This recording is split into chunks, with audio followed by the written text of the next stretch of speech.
Welcome back with another chapter that is the digestion. और digestion के अंदर हमारे पास जो सिलेबस रहने वाला है, हम यहाँ पर डिस्कस करेंगे कि हमारा डाइजेस्टिव सिस्टम क्या होता है, ठीक है ना, उसके डिफरेंट कितने कंपोनेंट होते हैं, और साथ में हम यहाँ पर उनके क्या देखेंगे, यहाँ पर हम डिस्कस करेंगे उनके फंक्शंस को। ठीक है, तो आप लोगों ने जो है इस वीडियो को एंड तक देखना है, और साथ साथ आप लोगों ने ज़रूरी बात कि अपने नोट्स भी बनाते चले जाना है, ताकि जब आप लोगों का MD कैट कंडक्शन हो तो आप लोगों को जस्ट रिवीजन करनी पड़े।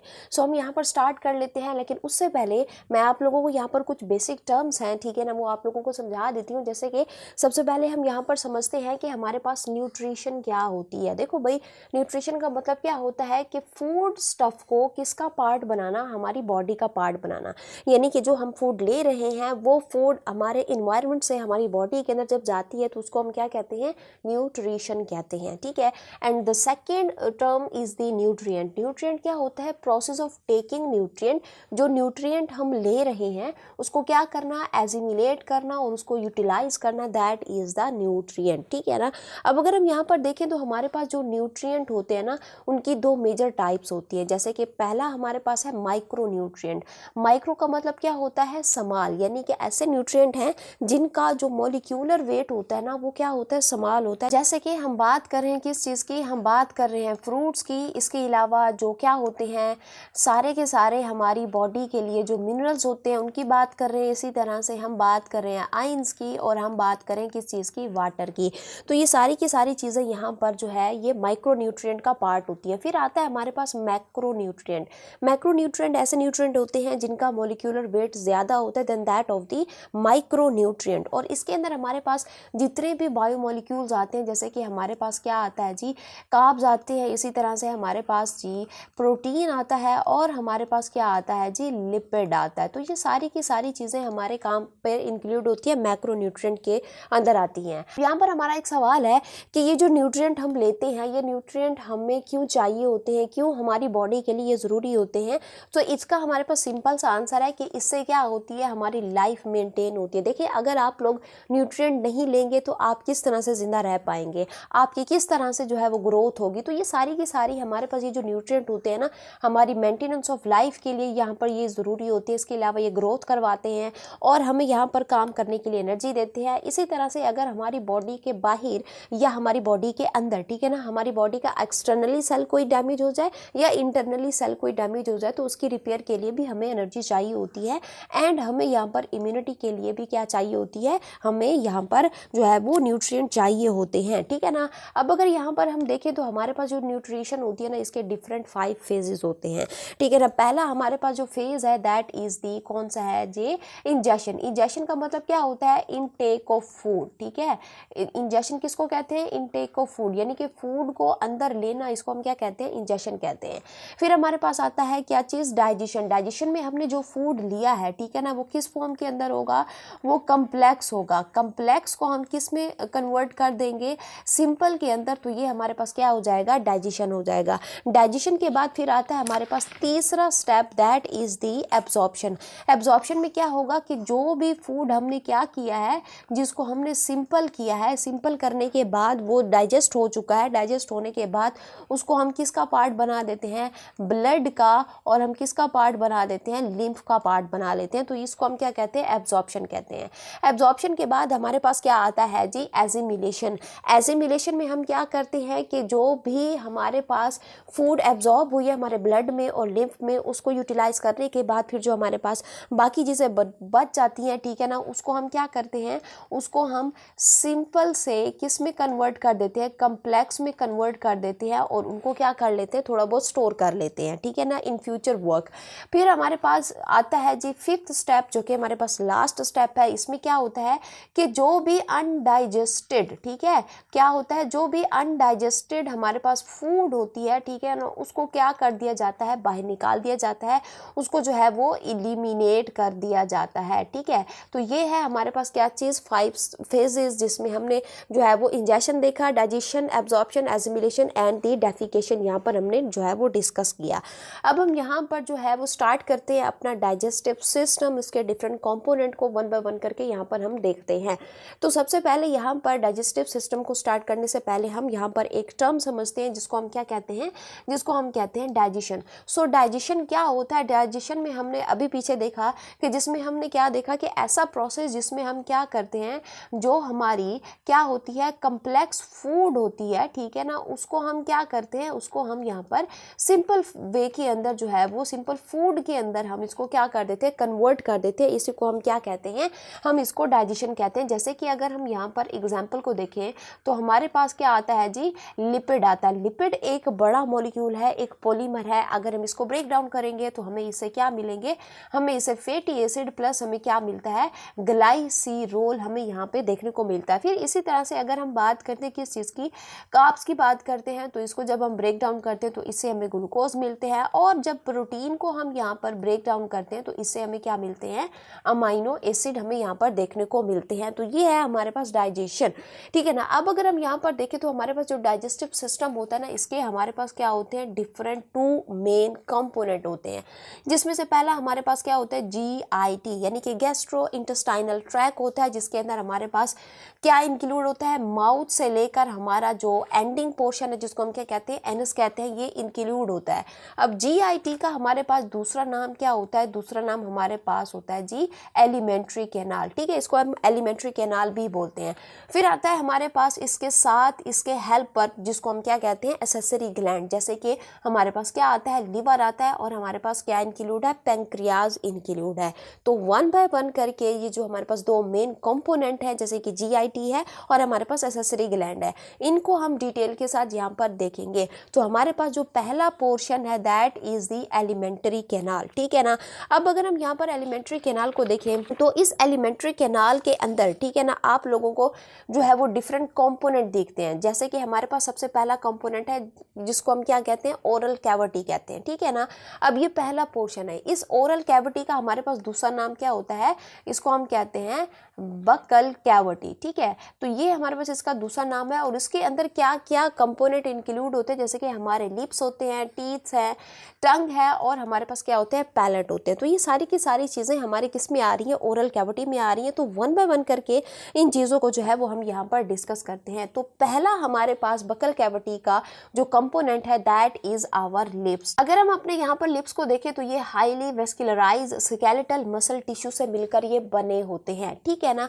इसके अलावा अगर हम यहाँ पर देखें तो इसके अंदर आप लोगों को सेंसरी एंडिंग्स मिलेगी, यानी कि आप लोगों को जो है वो सेंसेस फील होंगी। इसके अलावा इसका अगर हम यहाँ पर काम देख लें तो इसका काम हमारे पास क्या होता है कि ये फूड को क्या करता है, रिटेन करता है, यानी कि जो बाइट हम ले रहे हैं वो बाइट मुंह से बाहर ना जाए, तो इसका काम क्या होता है, फूड को रिटेन किए रखना। और इसका दूसरा काम क्या होता है, फोनेशन। फोनेशन का मतलब क्या होता है, साउंड को क्या करना, प्रोड्यूस करना, ठीक है। तो ये इसके हमारे पास 2 मेन काम होते हैं। फिर आता है हमारे पास ओरल कैविटी का दूसरा कंपोनेंट जिसको हम कहते हैं टीथ्स, ठीक है ना। कितने टीथ होते हैं हमारी ओरल कैविटी के अंदर, 32 टीथ्स होते हैं, ठीक है ना। जिसमें से सबसे पहले अगर आप लोग देखें तो आप लोगों को इंसीजर दिखाई देगा। इसके बाद इंसीजर के बाद आप लोगों को आपके साइड्स के ऊपर जो नुकीले दांत दिखाई देते हैं उसको हम कैनाइन कहते हैं। फिर आता है जी प्री मोलर, एंड देन हमारे पास क्या आता है जी, मोलर आता है।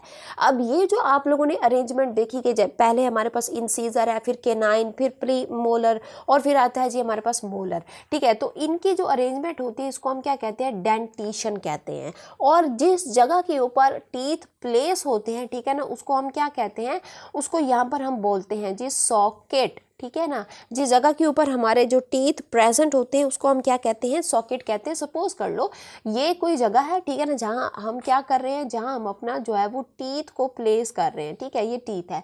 तो ये जो आप लोग जगह देख रहे हो जिस जगह के ऊपर हमारा टीथ प्लेस है, ठीक है ना, इसको हम क्या कहते हैं, सॉकेट कहते हैं, ठीक है ना। अब तीसरा जो कंपोनेंट आता है हमारे पास ओरल कैविटी का दैट इज द टंग। टंग क्या होती है, एक मस्कुलर ऑर्गन है, यानी कि ये मसल से मिलकर बना होता है, और ये वोलेंटरी है, यानी कि ये हमारे कंट्रोल के अंडर काम करेगा। हम चाहे तो इससे बात करवा सकते हैं, हम चाहे तो इससे क्या है, खाना खा सकते हैं, हम चाहे तो खाना बंद भी कर सकते हैं, बोलना भी बंद कर सकते हैं। तो ये हमारे अंडर कंट्रोल काम करती है। अच्छा, इसके अलावा अगर आप लोग अपनी ज़बान को देखो तो इसके ऊपर आप लोगों को डॉटेड स्ट्रक्चर दिखाई देते हैं जिसको हम क्या कहते हैं, टेस्ट पैपिले। ये आप लोग इस डायग्राम के अंदर देख सकते हो कि आप लोगों को ना, ठीक है ना, इस तरह के डॉटेड स्ट्रक्चर दिखाई देते हैं जिसको हम क्या कहते हैं, टेस्ट पैपिले कहते हैं, ठीक है ना। और हमारी पूरी ज़बान ज़बान के ऊपर डिफरेंट टाइप के टेस्ट बर्ड्स होते हैं, ठीक है ना। टेस्ट पैपिली का दूसरा नाम हम क्या लेते हैं, टेस्ट बर्ड्स, इनको हम यहाँ पर बोलते हैं। तो हमारी जो टिप होती है ज़बान की टिप, ठीक है ना, यहाँ पर कौन सा टेस्ट फील होता है, यहाँ पर हमें जो है वो स्वीट टेस्ट जो है वो फील होता है। और ज़बान की साइड के ऊपर यहाँ पर आपको कौन सा टेस्ट फील होता है, यहाँ पर आप लोगों को साल्टी टेस्ट फील होता है। और यहाँ पर आप लोगों को जो है कौन सा टेस्ट फील होता है, सावर टेस्ट जो है वो फील होता है। और ज़बान की बेस पे, ज़बान के एंड के ऊपर आप लोगों को कौन सा टेस्ट फील होता है, यहाँ पर आप लोगों को बिटर टेस्ट जो है यहाँ पर फील होता है, ठीक है ना। फिर आता है हमारे पास ओरल कैविटी का फोर्थ कंपोनेंट, जो कि हमारे पास पैलेट। पैलेट क्या होती है, जो हमारे माउथ की रूफ होती है। अगर आप लोग अपने थंब से उसको टच करें तो जो चीज़ टच होगी that is our mouth roof, ठीक है ना। तो जिसको हम क्या कहते हैं, पैलेट कहते हैं। अब ये जो हमारे पास माउथ रूफ होती है ना, इसके दो पोर्शन होते हैं। एक हमारे पास क्या होता है, हार्ड पोर्शन होता है जो आप अपने थंब से टच कर सकते हो। फिर थोड़ा सा अब आप मज़ीद आगे की तरफ जाते हैं तो आप लोगों को जो है ये हार्ड पोर्शन की बजाय आप लोगों को सॉफ्ट पोर्शन दिखाई देता है। तो ये भी हमारे पैलेट का ही पोर्शन होता है, ठीक है, जिसको हम क्या कहते हैं, सॉफ्ट पैलेट हम यहाँ पर जिसको बोलते हैं, ठीक है ना। नेक्स्ट हमारे पास आता है जी सलाइवा। सलाइवा क्या होता है, बेसिकली सलाइवा हमारे पास किसको कहते हैं, वाटरी सेक्रेशन को बोलते हैं, ठीक है ना। अब ये जो सेक्रेशन होती है कौन सेक्रेट करता है, हमारे माउथ के अंदर प्रेजेंट ग्लैंड्स होते हैं। कितने ग्लैंड्स होते हैं, 3 पेयर होते हैं ग्लैंड्स के। यही ग्लैंड क्या करते हैं, इसी सेक्रेशन को जो है वो सेक्रेट करते हैं। अब वो ग्लैंड कौन कौन से हैं, पहले आप उनका नाम सुन लें। तो हमारे पास पहला जो ग्लैंड आता है that is the sublingual gland. अब ये जो सबलिंगुअल ग्लैंड होता है ये कहाँ पर होता है, आपकी जो ज़बान होती है, ज़बान के बिल्कुल नीचे, आपकी ज़बान की बेस के ऊपर ये प्रेजेंट होता है। दूसरा हमारे पास जो पेयर होता है दैट इज़ द मैंडिबल, या इसका दूसरा नाम हमारे पास क्या होता है, सब मैक्सिलरी ग्लैंड, ठीक है ना। जो हमारी ज़बान की जो साइड्स होती हैं, ठीक है ना। अब ज़बान की साइड्स के नीचे जो ग्लैंड्स प्रेजेंट होते हैं उसको हम क्या कहते हैं, मैंडिबल कहते हैं। और तीसरा हमारे पास जो पेयर होता है दैट इज़ द पैरोटिड, जो कि आप लोगों को कहाँ पर मिलता है, नियर आवर ईयर्स, ठीक है। दोनों तरफ आप लोगों को आपके कानों के करीब ग्लैंड्स मिलते हैं, जिसको हम क्या कहते हैं, पैरोटिड ग्लैंड्स कहते हैं। अब ये जो पैरोटिड ग्लैंड है या मैंडिबल है या सबलिंगुअल ग्लैंड है, ये तीनों के तीनों क्या सेक्रेट करते हैं, एक वाटरी सेक्रेशन को सेक्रेट करते हैं। अब ये सेक्रेशन जो है क्या होती है, इसके अंदर क्या क्या चीज़ें इंक्लूड है, मैं आप लोगों को यहाँ पर बता देती हूँ कि इसके अंदर आप लोगों को यहाँ पर क्या दिखाई देता है, म्यूकस आप लोगों को यहाँ पर मिलेगा। म्यूकस के बाद आप लोगों को यहाँ पर कुछ इंजाइम होते हैं, ठीक है ना। जैसे कि हमारे पास कौन सा इंजाइम होता है, सलाइवरी अमाइलेज एंजाइम होता है, ठीक है ना। ये आप लोगों को यहाँ पर देखने को मिलता है। एंड देन आप लोगों को यहाँ पर जो है वो सोडियम बाइकार्बोनेट यहाँ पर देखने को मिलता है, ठीक है। तो ये 3 चीज़ें जो हैं आप लोगों को इस वाटरी सेक्रेशन के अंदर मिलती है, जिसको हम क्या बोलते हैं, सलाइवा कहते हैं, ठीक है ना। अब अगर यहाँ पर हम देखें कि हमारे पास ये जितने भी 5 कंपोनेंट थे ना, ठीक है ना, तो हमने यहाँ पर ये सारे के सारे जो है वो डिस्कस कर लिए हैं ओरल कैविटी के अंदर। जैसे कि लिप्स था, टीथ था, हमारे पास हमारी टंग थी, इसी तरह से पैलेट थी और सलाइवा था। ये सारे के सारे हमने डिस्कस कर लिए। अब हमारे पास आता है जी overall function of the oral cavity. इसका काम क्या होता है, तो इसके मेजर हमारे पास 3 काम होते हैं। पहला इसका हमारे पास काम क्या होता है, टू सिलेक्ट फूड, ठीक है ना। सबसे पहले हम क्या करते हैं, फूड को सिलेक्ट करते हैं। इसमें सबसे ज़्यादा मेजर रोल जो होता है वो हमारी ज़बान का होता है। अगर फूड बाइट में कोई स्टोन है, बोन है, या फिर कोई डर्ट है, या फिर खाने की खुशबू अच्छी नहीं है, तो इसको रिजेक्ट कर दिया जाता है। लेकिन अगर ये सब ना हो तो फूड को हम क्या कर लेते हैं, सिलेक्ट कर लेते हैं। ये इसका पहला काम है। दूसरा काम इसका काम होता है हमारे पास मैकेनिकल डाइजेशन, यानी कि जो फूड हमने लिया है उसको हम क्या करते हैं, फिजिकली ब्रेक डाउन करते हैं। किस चीज़ के थ्रू, बाय आवर टीथ्स, ठीक है। तो ये हमारे पास क्या होता है कि जो फूड हमने लिया है उसको हम क्या करेंगे, ब्रेक डाउन करेंगे। फिर ब्रेक डाउन करने के बाद हमारे पास तीसरा जो स्टेप आता है ओरल कैविटी का, that is the chemical digestion.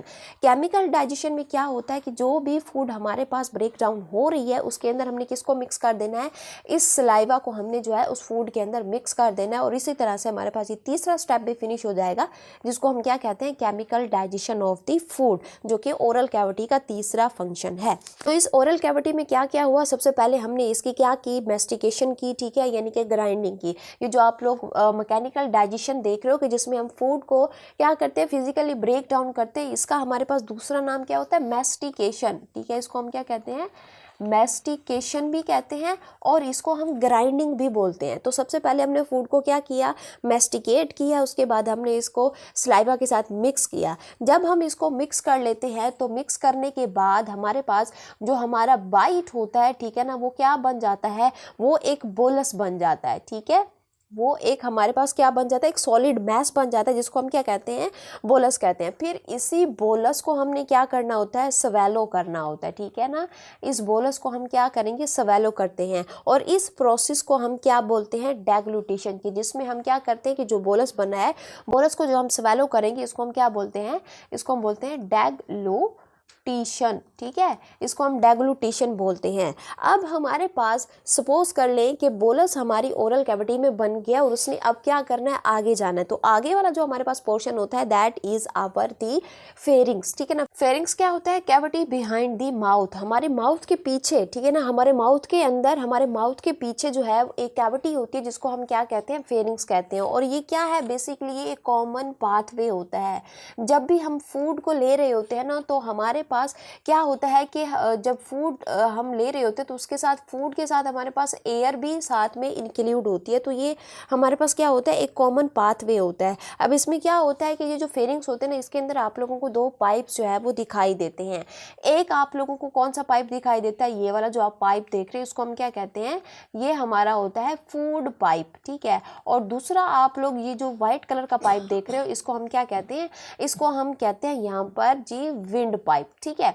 तो ये दो पाइप आप लोगों को यहाँ पर दिखाई देते हैं। अब होता क्या है कि जब भी हम फूड ले रहे होते हैं तो एयर भी साथ में जा रही होती है, और चूंकि ये हमारे पास ये जो दो पाइप हैं साथ में ये प्रेजेंट होते हैं, तो यहाँ पर खतरा होता है कि जो बाइट हमने लिया है वो हमारे विंड पाइप में ना जाए। तो इस चीज़ से बचने के लिए फिर हमने यहाँ पर क्या देखना है, यहाँ पर एक मैकेनिज्म देखना है कि जिसमें हमने ये देखिए आप लोग, ये जो हमारा विंड पाइप है, विंड पाइप की जो ओपनिंग होती है ना, इसको हम यहाँ पर क्या बोलते हैं, इसको हम यहाँ पर बोलते हैं जी ग्लॉटिस, ठीक है। इसको हम क्या कहते हैं, ग्लॉटिस इसको हम बोलते हैं। और इस विंड पाइप के ऊपर यहाँ पर आप लोगों को एक लिड दिखाई देता है, ठीक है ना, जो कि हमारी ज़बान के साथ अटैच होता है, जिसको हम क्या कहते हैं, एपीग्लॉटिस, ठीक है। इसको हम क्या कहते हैं, एपीग्लॉटिस कहते हैं। अच्छा, अब होता क्या है कि किस तरह से हम फूड को विंड पाइप में जाने से रोक सकते हैं कि जब हम स्वेल्विंग कर रहे होते हैं तो बोलस पीछे की तरफ क्या करता है, फोर्स लगाता है, हमारे गले के पीछे की तरफ क्या करता है, फोर्स लगाता है।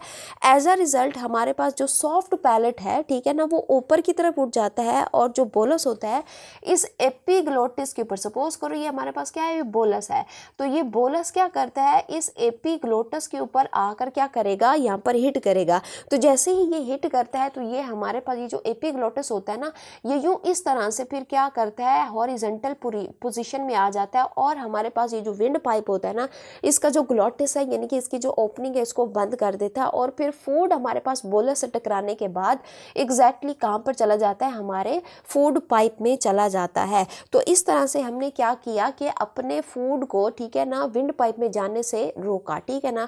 अब क्या होता है कि जब भी हम फूड को ले रहे होते हैं, जो हमारा बाइट होता है, जो बोलस होता है, जब तक वो हमारे कहाँ पर है, वो हमारी ओरल कैविटी के अंदर है, वो हमारे अंडर कंट्रोल है। लेकिन जैसे ही वो हमारे फेरिंग्स से नीचे जाता है तो वो इनवॉलंटरी हो जाता है, फिर हम उसको जो है वो नहीं रोक सकते, ठीक है। तो ये हमारे पास फेरिंग्स। फिर हमारे पास नेक्स्ट पोर्शन जो आता है that is the oesophagus. Oesophagus क्या होता है, ईसोफेगस बेसिकली हमारे पास एक मस्क्यूलर, ठीक है, एक मस्कुलर पाइप होता है, ठीक है ना। अगर आप लोग अपने नेक के ऊपर हाथ लगाएं तो आप लोगों को आगे एक पाइप दिखाई देता है, बेसिकली वो हमारा विंड पाइप होता है और उस विंड पाइप के पीछे हमारा एक और मस्कुलर पाइप होता है जिसको हम क्या बोलते हैं, ईसोफेगस बोलते हैं। अब मैं इसको बोल रही हूँ मस्कुलर, तो मस्कुलर का मतलब क्या है कि इसमें मसल होंगे, मसल होंगे तो यहाँ पर क्या होगी, यहाँ पर होगी जी कंट्रैक्शन, ठीक है, यहाँ होगी कंट्रैक्शन प्लस रिलैक्सेशन। तो यहाँ पर मसल से हमें क्या मिल रही है, कंट्रैक्शन और रिलैक्सेशन मिल रही है। अब ये जो हमारा ईसोफेगस होता है ना, ये स्टार्ट करता है कहाँ से, ये स्टार्ट करता है हमारे फेरिंग्स से, ठीक है, ये फेरिंग से स्टार्ट करता है और जो एंडिंग होती है इसकी कहाँ पर होती है, बिफोर स्टमक, ठीक है। तो ये बिफोर स्टमक क्या करता है, एंड होता है। और अगर हम इसकी लेंथ की बात करें तो इसकी जो लेंथ होती है कितनी होती है, 25 सेंटीमीटर इसकी जो है वो लेंथ होती है, ठीक है ना। अब अगर हम इसोफेगस का काम देखें तो इसोफेगस का काम जैसे कि क्या है, मैंने कहा कि ये मसल से मिलके बना हो, तो कंट्रैक्शन और रिलैक्सेशन करवाता है, जिससे एक वेव जनरेट होती है जिसको हम क्या कहते हैं, पेरिस्टालसिस कहते हैं। अब वो वेव कैसे जनरेट होती है मैं यहाँ आपको बताती हूँ। सपोज कर लो कि हमारे पास जो बोलस था वो हमारे फेरिंक्स से कहाँ पर आ चुका है, हमारे इसोफेगस में आ चुका है।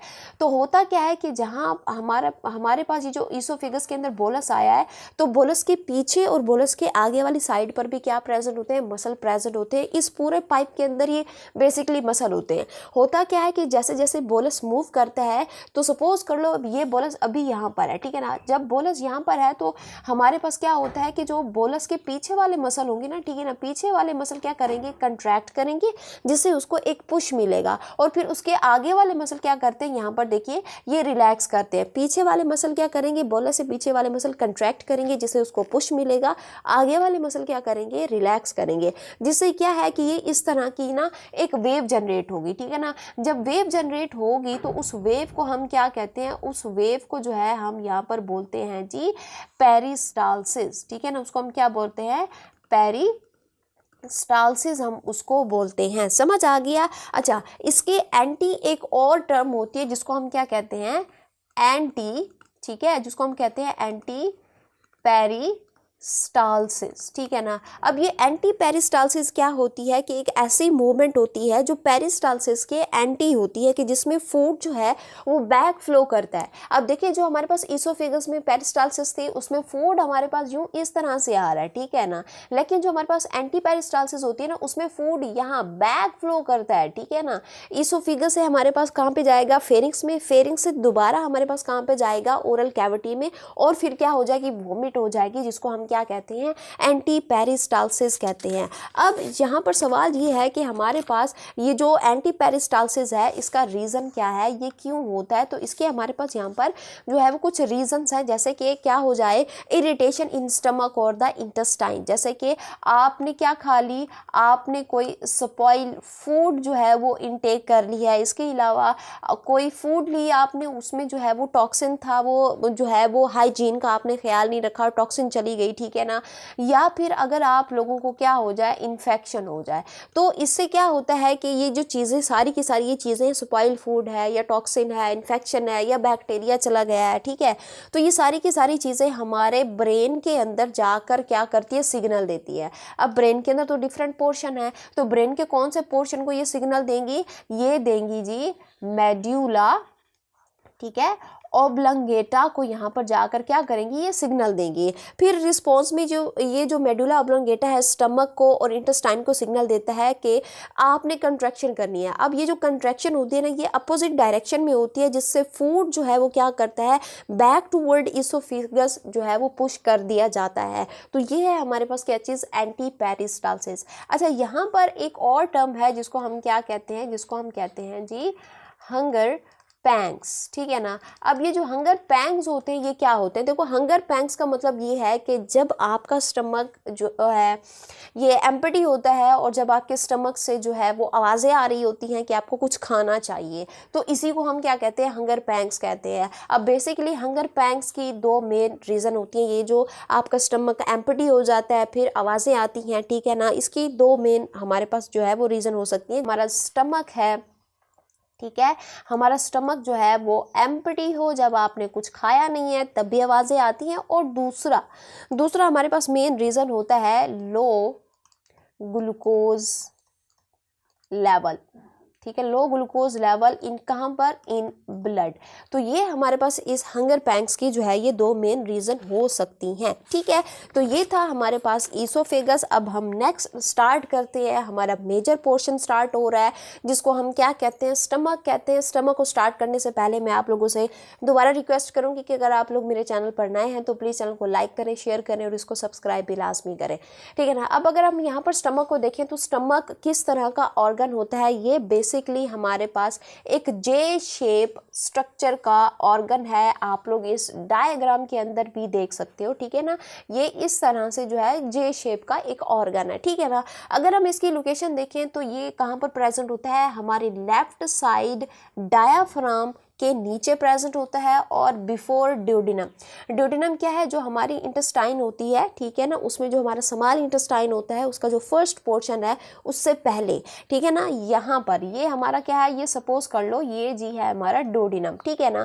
तो डोडिनम से पहले और हमारे पास क्या होता है, डायाफ्राम के नीचे यहाँ पर आप लोगों को आपका स्टमक मिलता है। अब हमारा जो स्टमक होता है ना, स्टमक में आप लोगों को यहाँ पर क्या मिलते हैं, स्फिंक्टर्स मिलते हैं। अब स्फिंक्टर्स क्या होते हैं, बेसिकली ये एक टाइप के, यूं समझ लें कि ये डोर्स होते हैं, ठीक है ना, जो स्टमक के स्टार्ट पे और एंड पे प्रेजेंट होते हैं। दो स्फिंक्टर्स होती हैं, अब वो कौन कौन से होते हैं मैं आप लोगों को यहाँ पर बता देती हूँ। एक स्फिंक्टर आप लोगों को कहाँ पर मिलता है, आप लोगों को इसोफेगस प्लस स्टमक के दरमियान में मिलता है, और इसको हम यहाँ पर नाम क्या देते हैं, इसको हम नाम देते हैं कार्डियक, ठीक है। इसको हम क्या नाम देते हैं, कार्डियक स्फिंक्टर। ये यहाँ पर ये हमारा क्या है, ये है जी ईसोफेगस, ये वाला पोर्शन ईसोफेगस है और ये स्टमक है। तो इस ईसोफेगस और स्टमक के दरमियान में आप लोगों को यहाँ पर एक स्फिंक्टर मिल रहा है। इस स्फिंक्टर को हम क्या कहते हैं, इसको हम कहते हैं कार्डियक स्फिंक्टर, ठीक है। अब जो दूसरा हमारे पास स्फिंक्टर होता है वो कहाँ पर होता है, वो हमारा जो स्टमक होता है प्लस हमारे पास हमारी जो क्या होती है, इंटेस्टाइन होती है, यहाँ पर आप लोगों को मिलता है। और इस स्फिंक्टर का नाम हमारे पास क्या है, इसको हम कहते हैं पाइलोरिक स्फिंक्टर, ठीक है। इसको हम क्या कहते हैं, पाइलोरिक। ये स्टमक है और स्टमक के एंड वाले पोर्शन पर और स्मॉल इंटेस्टाइन के स्टार्ट के ऊपर आप लोगों को यहाँ पर एक स्फिंक्टर मिलता है, जिसको हम क्या कहते हैं, जिसको हम कहते हैं पाइलोरिक स्फिंक्टर। समझ आ गया कितने स्फिंक्टर्स होते हैं। अच्छा, ये तो बात होगी हमारे पास इंडोर्स की। अब हम बात करते हैं कि हमारे पास हमारा जो स्टमक होता है ना, इसके डिफरेंट हमारे पास 3 पोर्शन होते हैं। पहला हमारे पास फंडस है, कार्डियक है और तीसरा हमारे पास है बॉडी। तो अब मैं 1 बाय 1 करके आप लोगों को यहाँ पर बता देती हूँ कि हमारे पास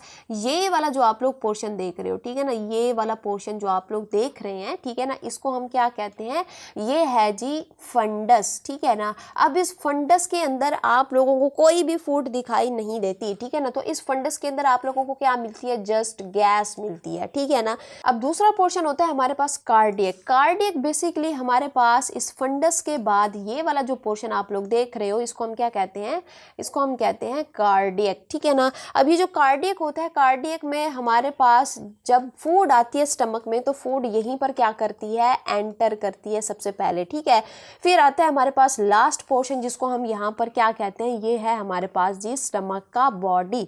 इसमें क्या होता है कि जो फूड होती है ना, उसकी क्या कर दी जाती है, मेजर ग्राइंडिंग यहाँ पर होती है, ठीक है। तो ये हमारे पास इसके 3 पोर्शन थे जो मैंने आप लोगों को यहाँ पर बता दिए। अब नेक्स्ट हम यहाँ पर डिस्कस करते हैं हमारे पास लेयर्स ऑफ स्टमक। अगर आप लोग स्टमक को देखो ना, तो स्टमक की आप लोगों को जो वॉल है ना, अगर आप लोग उसको जो है वो दूर से देख रहे हैं तो ऐसा लगता है कि ये एक वॉल है, ठीक है ना, एक लेयर है, लेकिन ये बड़ी थिक लेयर होती है और इसके अंदर मजीद आप लोगों को डिफरेंट लेयर्स जो है वो दिखाई देती हैं। कब, जब हम इसका जो है वो क्रॉस सेक्शन करते हैं। कैसे क्रॉस सेक्शन करते हैं, सपोज कर लो ये हमारा क्या है जी, ये हमारा स्टमक है, ठीक है ना। अब स्टमक को जब हम इस वे के अंदर जो है वो क्रॉस सेक्ट करते हैं, तो हमें यहाँ पर इस तरह से क्रॉस सेक्ट करने पर इसकी डिफरेंट लेयर्स दिखाई देती हैं, ठीक है ना। तो सबसे पहले आप लोगों को, आप इस डायग्राम के अंदर देखिए, ठीक है ना, ये डायग्राम। अच्छा, सबसे पहले आप लोगों को अंदर की तरफ यहाँ पर कुछ क्या दिखाई देती हैं, फोल्ड्स दिखाई देती हैं। इन फोल्ड्स को हम कहते हैं रजी, ठीक है ना, RAGE, इसको हम क्या कहते हैं, रजी कहते हैं, ठीक है ना। अब ये जो स्टमक की वॉल होती है ना, ये बड़ी थिक होती है और उसके अंदर डिफरेंट हमारे पास लेयर्स होती हैं। जैसे कि सबसे पहली हमारे पास लेयर होती है जिसको हम क्या कहते हैं, जिसको हम कहते हैं म्यूकोजा, ठीक है ना। ये जो आप लोग ये वाली लेयर देख रहे हो, ठीक है ना, ये वाली जो आप लोग लेयर देख रहे हो, इसको हम क्या कहते हैं, ये हमारी है जी म्यूकोजा। अब ये जो म्यूकोजा लेयर होती है ना, ये मोस्ट इनर लेयर होती है और इसके अंदर क्या क्या प्रेजेंट होता है, जैसे कि इसके अंदर नर्व्स प्रेजेंट होंगी, यहाँ यहाँ पर कुछ ग्लैंड्स होंगे और यहाँ पर क्या प्रेजेंट होगी, ब्लड वेजल्स भी आप लोगों को यहाँ पर देखने को मिलती हैं। और अगर हम इस म्यूकोजा का काम देख लें तो इस म्यूकोजा का काम क्या होता है कि ये डाइजेशन करवाती है और साथ में अगर कोई बैक्टीरिया कोई जर्म बॉडी के अंदर हमारे स्टमक में एंटर हो चुका है तो उसकी भी किलिंग करवाएगी। ठीक है, तो ये है हमारे पास क्या चीज़, म्यूकोजा। अब म्यूकोजा के बाहर की तरफ, ठीक है ना, उसके बाहर की तरफ ये वाली जो लेयर आप लोग देख रहे हो, ठीक है ना, ये लेयर आप लोगों को दिखाई देती है, ये वाली, ठीक है ना, ये वाली जो लेयर आप लोग देख रहे हो, इस लेयर को हम क्या कहते हैं, इसको हम कहते हैं सब म्यूकोजा लेयर। ठीक है ना। अब ये जो सब म्यूकोजा लेयर होती है ये कहाँ पर होती है, इनर टू म्यूकोजा। ठीक है, अब ये किस चीज़ से मिलकर बनी होती है, ये कनेक्टिव टिश्यू से मिलकर बनी होती है, प्लस इसके अंदर ब्लड वेसल होंगी और यहाँ पर नर्व्स भी आप लोगों को यहाँ पर देखने को मिलती हैं। अच्छा, फिर हमारे पास क्या होता है कि इसका अगर हम यहाँ पर काम देख लें तो इसका काम क्या होता है कि ये प्रोवाइड करती है सपोर्ट किस चीज़ को, म्यूकस लेयर को, और साथ में उस म्यूकस लेयर को क्या प्रोवाइड करती है, फ्लेक्सिबिलिटी भी यहाँ पर उसको प्रोवाइड करती है। ठीक है, अब नेक्स्ट हमारे पास आता है जी मस्क्यूलरिस एक्सटर्ना। ये जो आप लोग ये वाली लेयर देख रहे हो रेड कलर वाली, ठीक है ना, इसको हम क्या कहते हैं, मस्क्यूलरिस एक्सटर्ना। ठीक है ना, ये वाली जो लेयर देख रहे हो। अच्छा, अब ये जो लेयर होती है ना, इसके अंदर फिर आप लोगों को जो है क्या दिखाई देते हैं, मसल दिखाई देते हैं। अब इसमें जो हमारे पास मसल होते हैं ना, वो 3 तरह के मसल होते हैं, यानी कि इस एक लेयर के अंदर आप लोगों को 3 मसल जो है वो दिखाई देते हैं। अब वो मसल कौन कौन से होते हैं, सबसे पहले आप लोगों को जो है यूं इस तरह के मसल दिखाई देते हैं, यूं इस वे के अंदर प्रेजेंट होते हैं। इसको हम क्या कहते हैं, इनको हम बोलते हैं लॉन्गिट्यूडिनल मसल। ठीक है ना, और दूसरे हमारे पास होते हैं कौन से मसल, यूं इस तरह से मसल होते हैं, ये लाइक दिस। ठीक है ना, इनको हम क्या बोलते हैं, इनको हम बोलते हैं सर्कुलर मसल। और एक होते हैं यूं इस वे के अंदर, ठीक है ना, यानी कि ये क्या होते हैं, ओब्लीक होते हैं। ठीक है, तो ये 3 तरह के मसल इस एक लेयर के अंदर आप लोगों को दिखाई देंगे। और ये जो मसल होते हैं ना, इनका काम क्या होता है, ये इनवॉलेंटरी होते हैं, यानी कि ये हमारे कंट्रोल के अंदर नहीं है। जब भी फूड यहाँ पर आएगा, हमारे स्टमक के अंदर आएगा, तो ये अपना काम स्टार्ट कर देंगे हमसे बगैर पूछे। ठीक है, ये अपना काम जो है वो जारी रखते हैं। ठीक है, तो ये हमारे पास मस्क्यूलरिस एक्सटर्ना है, तीसरी लेयर। ठीक है ना, फिर हमारे पास आती है जी सीरोसा। ये जो आप लोगों को बाहर वाली लेयर दिखाई देती है, इसको हम क्या कहते हैं, सीरोसा लेयर हम इसको बोलते हैं। ये बहुत ही बारीक लेयर होती है और इसका काम सिर्फ ये होता है कि ये हमारे स्टमक को क्या करवाती है, कनेक्ट करवाती है, कहाँ पर, हमारी एब्डोमिनल कैविटी के साथ, यानी कि हमारे पेट के साथ हमारे स्टमक को क्या करवाए रखती है, कनेक्ट करवाए रखती है। ये हमारे पास सीरोसा का काम होता है। तो ये 4 लेयर्स आप लोगों को यहाँ पर दिखती हैं हमारे स्टमक के अंदर।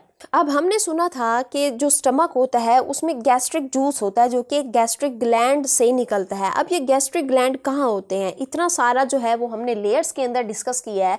अब इन लेयर्स के अंदर हमने किसी लेयर में भी हमने ये डिस्कस नहीं किया कि हमारा गैस्ट्रिक जूस कहाँ से बन रहा होता है, किस लेयर से बन रहा होता है। तो अब हम यहाँ पर डिस्कस करते हैं हम अपना गैस्ट्रिक ग्लैंड के वो कहाँ पर होते हैं। ठीक है ना, अब ये जो हमारा गैस्ट्रिक ग्लैंड होता है ना, बेसिकली हमारी जो म्यूकोजा लेयर होती है, कौन सी लेयर होती है, जो हमारे पास ये जो मोस्ट इनर लेयर होती है, ये वाली आप लोग जो लेयर देख रहे हो। ठीक है ना, इस लेयर के अंदर आप लोगों को क्या दिखाई देती है, हमारे गैस्ट्रिक ग्लैंड्स। कैसे दिखाई देते हैं, सपोज करो मैं छोटा सा पोर्शन बना दूं म्यूकोजा का, तो म्यूकोजा के अंदर आप लोगों को इस तरह के जो है वो पिट्स दिखाई देते हैं। ठीक है ना, अब ये जो पिट्स होते हैं ना, बेसिकली यही हमारे पास क्या होते हैं, गैस्ट्रिक ग्लैंड्स होते हैं। ठीक है ना, अब ये जो हमारे पास गैस्ट्रिक ग्लैंड होते हैं ना, इसके अंदर फिर आप लोगों को जो है वो डिफरेंट टाइप्स के सेल्स दिखाई देंगे। ठीक है ना, 1 बाय 1 करके हम उन सेल्स को जो है वो डिस्कस करते हैं। तो सबसे पहला आप लोगों को जो सेल मिलता है that is the epithelial cell. ये वाले आप लोग जो येलो कलर वाले जो सेल देख रहे हो, इसको हम क्या कहते हैं, एपिथेलियल सेल। ठीक है ना, ये सेल लिख रही हूँ, इसका मतलब क्या है, एपिथेलियल सेल होते हैं। अच्छा, एपिथेलियल सेल में क्या होता है कि जब भी फूड आता है स्टमक में, तो सबसे पहले जो फूड टच होता है जिस जगह से, जिस सेल से, वो हमारे पास कौन से होते हैं, गैस्ट्रिक ग्लैंड में एपिथेलियल सेल होते हैं। ठीक है ना, फिर हमारे पास क्या आता है, म्यूकस, या फिर हमारे पास कौन से सेल होते हैं, गोबलेट सेल। ये जो आप लोगों को किस कलर के दिखाई दे रहे हैं, ये आप लोगों को ब्लू कलर में जो दिखाई दे रहे हैं, दैट इज द हमारे पास क्या होते हैं, म्यूकस ठीक है, या फिर इनका हमारे पास दूसरा नाम होता है जी गॉबलेट सेल। ठीक है, अब ये जो हमारे पास सेल होते हैं ना, इसका काम क्या होता है, इसका काम हमारे पास सिर्फ और सिर्फ ये होता है कि ये म्यूकस को प्रोड्यूस करते हैं। अब उस म्यूकस को हम म्यूसिन भी कहते हैं। ठीक है, तो इसका काम, जैसे कि आप लोग इसके नाम से ही आप लोगों को पता चल रहा होगा म्यूकस, तो ये क्या प्रोड्यूस करेंगे, म्यूकस को प्रोड्यूस करेंगे। अब ये जो म्यूकस होता है इसका काम क्या होता है कि ये जो स्टमक की वॉल होती है ना, उसको क्या करता है, प्रोटेक्ट करता है।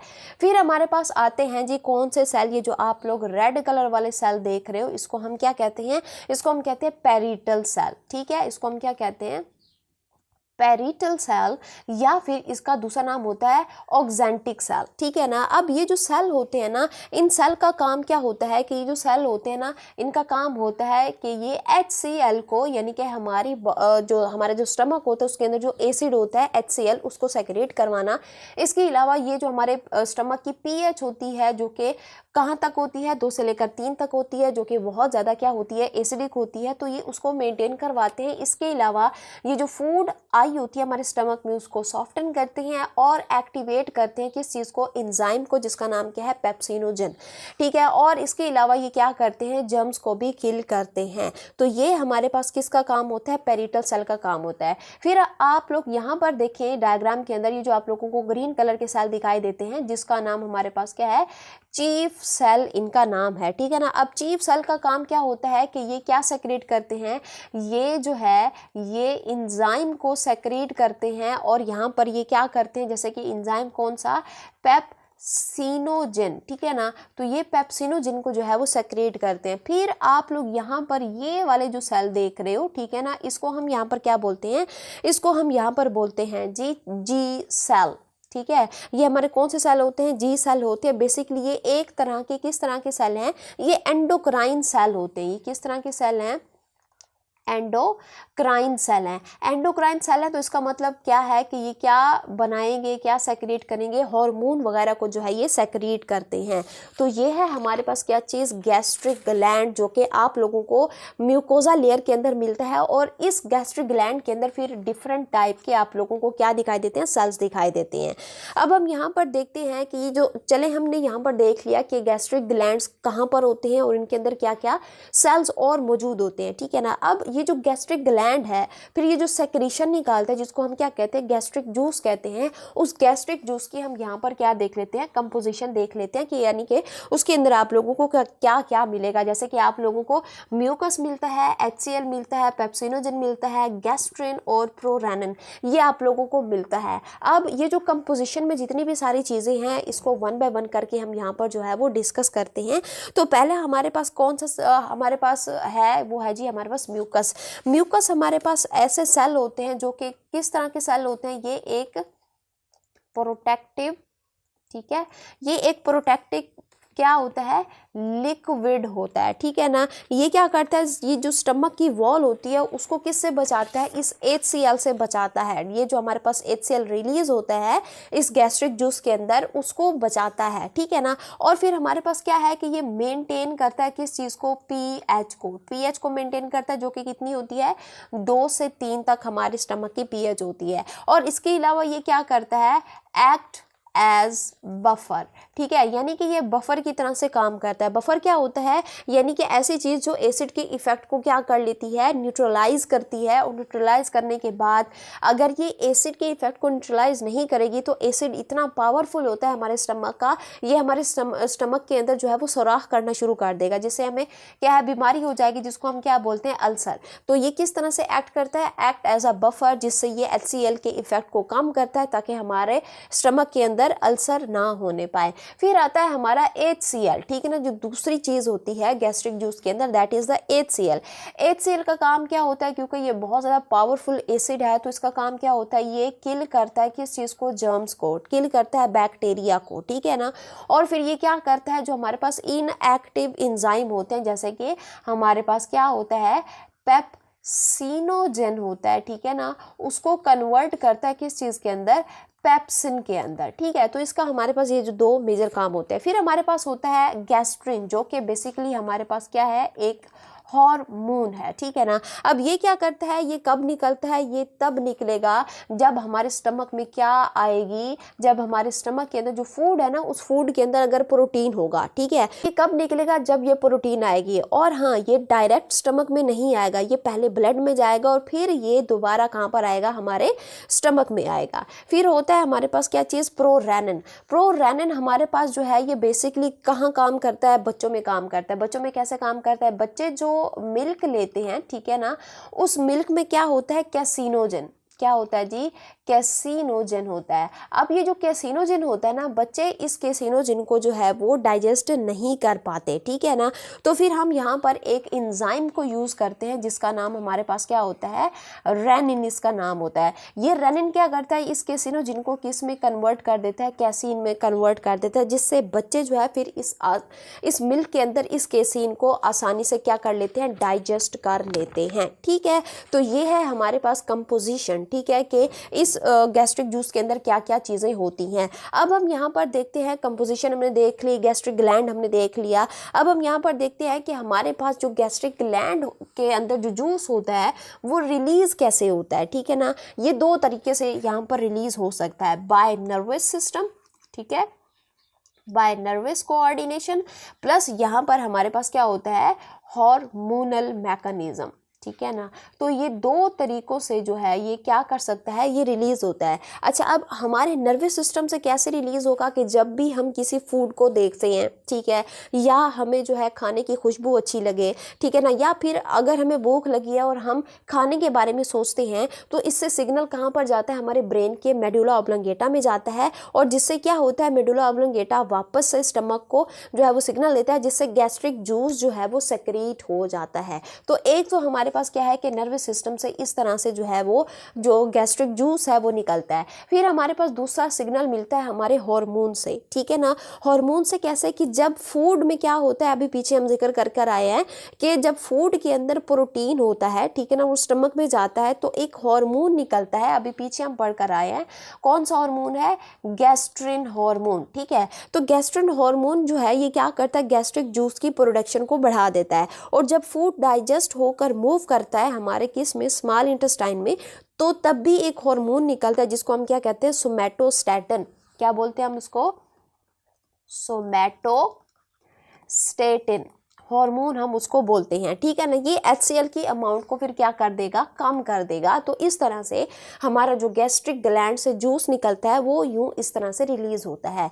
अब हम यहाँ पर बात कर लेते हैं किस चीज़ की, फंक्शन ऑफ द स्टमक की। अब फंक्शन ऑफ द स्टमक में हमारे पास जो स्टमक का पहला काम है वो क्या है जी, वो स्टोरेज है, ठीक है ना। अब देखो भाई, डाइजेशन तो होती ही है, लेकिन इसका जो हमारे पास दूसरा काम होता है वो स्टोरेज भी है। लोग कहते हैं कि हमारे स्टमक के अंदर जो है वो सारी की सारी डाइजेशन हो जाती है, नहीं, हमारे स्टमक के अंदर डाइजेशन सिर्फ और सिर्फ प्रोटीन की होती है। याद रखिएगा, जो हमारी ओरल कैविटी है वहाँ पर सिर्फ और सिर्फ किसकी डाइजेशन होती है, क्योंकि डाइजेशन जो है वो हमारे माउथ से स्टार्ट हो जाती है, ठीक है ना। लोग समझते हैं कि डाइजेशन सिर्फ स्टमक में होती है, ऐसा नहीं है।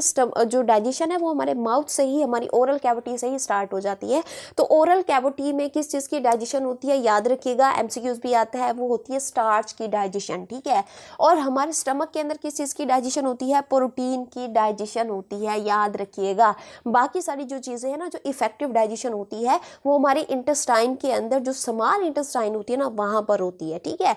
तो हमारे पास हमारा जो स्टमक है इसका काम जो है वो किस में होता है, स्टोरेज के अंदर होता है। स्टोरेज के बाद इसका दूसरा काम क्या होता है, मिक्सिंग का होता है, ठीक है। प्लस ये क्या करता है, जो भी फूड यहाँ पर आई है उसको क्या करना है, ग्राइंड करना है, ठीक है ना, ताकि जो फूड है, फूड के अंदर हमारे पास क्या मिक्स हो जाए, गैस्ट्रिक जूस जो है वो मिक्स हो जाए। फिर इसका तीसरा काम हमारे पास क्या होता है, डाइजेशन होता है। और डाइजेशन भी अभी मैंने बताया किस चीज़ की, प्रोटीन की, ठीक है। तो ये प्रोटीन के सिर्फ और सिर्फ क्या कराता है, डाइजेशन कराता है। समझ आ गया इतना कि हमारे पास जो स्टमक है उसका फंक्शन क्या होता है, ठीक है। तो ये ये हमने यहाँ पर जो है वो अपना GIT के अंदर हमने कितने कंपोनेंट पढ़ लिए, हमने ओरल कैविटी पढ़ लिया, हमने फेरिंग्स को पढ़ लिया, हमने इसोफेगस को पढ़ लिया और हमने स्टमक को भी फिनिश कर लिया है। अब हम यहाँ पर चलते हैं और डिस्कस करते हैं हमारा क्या चीज़, इंटेस्टाइन, जिसके अंदर हमारे पास दो तरह की इंटेस्टाइन होती है। एक को हम क्या कहते हैं, स्मॉल इंटेस्टाइन, और दूसरा होता है हमारे पास लार्ज इंटेस्टाइन। तो सबसे पहले हम स्टार्ट कर लेते हैं अपने स्मॉल इंटेस्टाइन से। अब यहाँ पर देखिए तो स्मॉल इंटेस्टाइन हमारे पास लार्जेस्ट पार्ट होता है हमारी एलिमेंट्री कैनाल का, यानी कि GIT ट्रैक के अंदर हमने जितने भी कंपोनेंट पढ़ लिए हैं, ठीक है ना, स्टमक से पहले तक, ठीक है। अब स्टमक के बाद हम जो स्मॉल इंटेस्टाइन पढ़ रहे हैं ना, ठीक है, तो ये हमारी जो GIT ट्रैक है ना उसका सबसे जो है वो लार्जेस्ट पार्ट होता है। बाकी जितने भी पोर्शन पढ़े वो छोटे छोटे थे, ठीक है। ये क्या होता है, ये लार्जेस्ट पार्ट होता है और ये स्टार्ट करता है आफ्टर स्टमक। आप लोग इस डायग्राम के अंदर देखो तो ये यहाँ से स्टार्ट कर रहा है, तो ये आफ्टर स्टमक स्टार्ट करता है और बिफोर लार्ज इंटेस्टाइन यहाँ तक, ये आप लोग ये वाली जो जगह देख रहे हो यहाँ तक जो है ये क्या करेगा, बिफोर लार्ज इंटेस्टाइन ये एंड करेगा, ठीक है। डायमीटर की बात करें तो इसका डायमीटर होता है 2 से 3 सेंटीमीटर, और अगर लेंथ की बात करें तो 6 मीटर इसकी लेंथ होती है।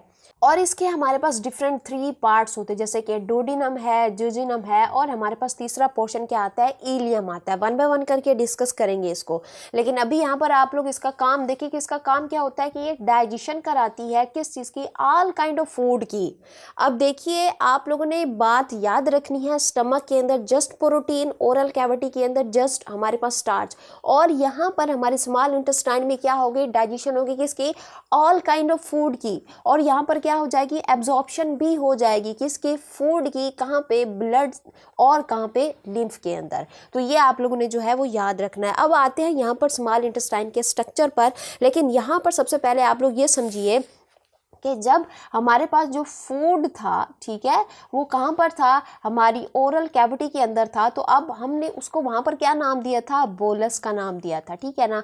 फिर बोलस कहाँ पर आया था, बोलस आया था हमारे ईसोफेगस से गुजर कर, कहाँ पर आया था, ये बोलस आया था जी, कहाँ पर, स्टमक में। जब ये स्टमक में आता है तो इस बोलस के साथ, ठीक है ना, ये जो हमारे पास बोलस होता है, इस बोलस के साथ हम क्या ऐड करवा देते हैं, HCl ऐड करवा देते हैं हम, इसके साथ जो है वो गैस्ट्रिक जूस जो है वो यहाँ पर मिक्स करा देते हैं। तो इससे फिर ये क्या बन जाता है, क्योंकि बोलस क्या था, एक सॉलिड मैस था, ठीक है। तो ये सॉलिड मैस से जब हमारे पास इसके अंदर स्टमक में गैस्ट्रिक जूस वगैरह जो है ये मिक्स हो जाता है, तो तब ये क्या बन जाता है, एक सेमी सॉलिड मैस बन जाता है। किस तरह का मैस बन जाता है, सेमी सॉलिड, हमारे पास क्या बन जाता है, एक बॉल बन जाती है, जिसको हम क्या कहते हैं, जिसको हम यहाँ पर कहते हैं काइम, ठीक है।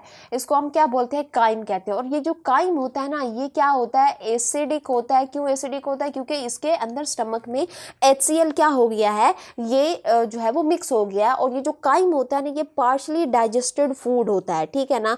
अब फिर क्या होगा कि जब ये काइम कहाँ पर जाता है, जब ये काइम हमारी कहाँ पर जाएगा, इंटेस्टाइन के अंदर जाता है। कौन सी इंटेस्टाइन भाई, स्मॉल इंटेस्टाइन।